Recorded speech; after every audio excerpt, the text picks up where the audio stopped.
The number of confirmed missing people in the Texas flood disaster in central Texas tripled today to more than 160. The number's not going in the right direction. Governor Abbott says the number grew because the state set up a hotline for families to call and report their missing loved ones.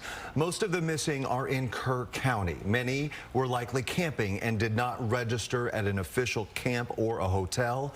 5 campers and 1 counselor from Camp Mystic are still missing tonight. At least 110 people are confirmed dead. It is the 4th deadliest flooding event in state history, now deadlier than Hurricane Harvey. Search crews are still coming through all that debris. The search area is expanding downstream, and Fox 4's Amelia Jones is along the Guadalupe River in Comfort. Amelia.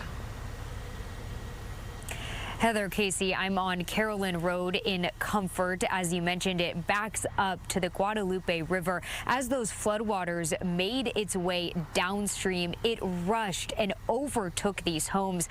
All that's left are piles of debris, piles of people's lives on every corner of this street.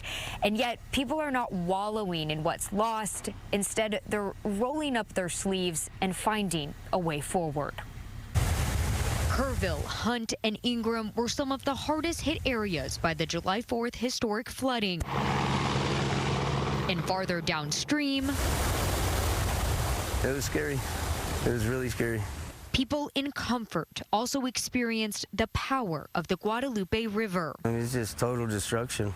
Herman Haas knew a storm was coming, and when he saw the amount of water headed his way, Haas and his girlfriend got dressed and woke up their neighbors, Paul Welch and Elizabeth Hastings. He said it's 29 feet in Kerrville. When he told me that, I knew exactly what was coming, a wall of water. All 4 got out safe before their riverbank homes filled with water. Everything was gone.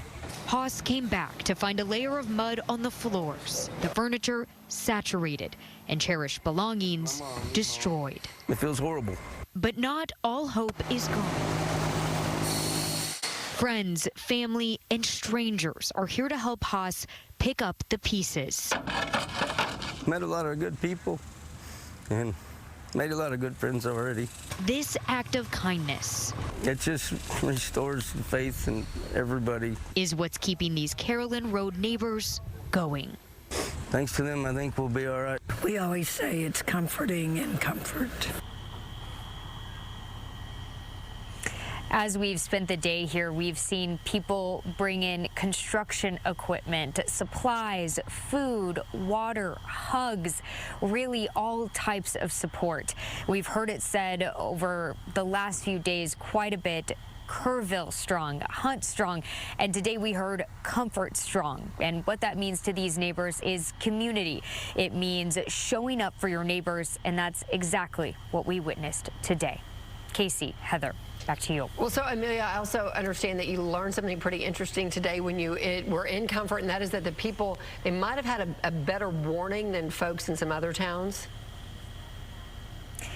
Right, Heather. So there is a donation site set up at Comfort Park here, and that is partnered with the Comfort Chamber of Commerce and the Red Cross. So people can go there, they can pick up any type of donation items, really from water to basic necessities, toiletries, clothing. And while I was there, I got a chance to speak with the vice chair of the Chamber of Commerce, and she told me that Comfort does have flood warning sirens. And on that morning, the sirens did go off, and volunteer firefighters also knocked on doors to make sure people were evacuated. And as you heard in my story, I mean, Herman Haas went over and alerted his neighbors who were dead asleep, and you know, in talking with them, they said they don't know if they would be here without their neighbor alerting them to evacuate.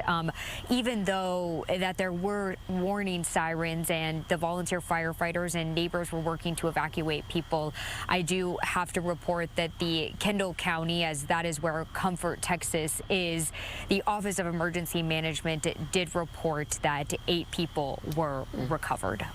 Unbelievable. Fox 4's Amelia Jones working alongside photojournalist Quincy Thomas. We sure appreciate the work you're doing down there. We know it's not easy. It's important work. So thank you. And emotional for them as well. All right. Thanks, guys.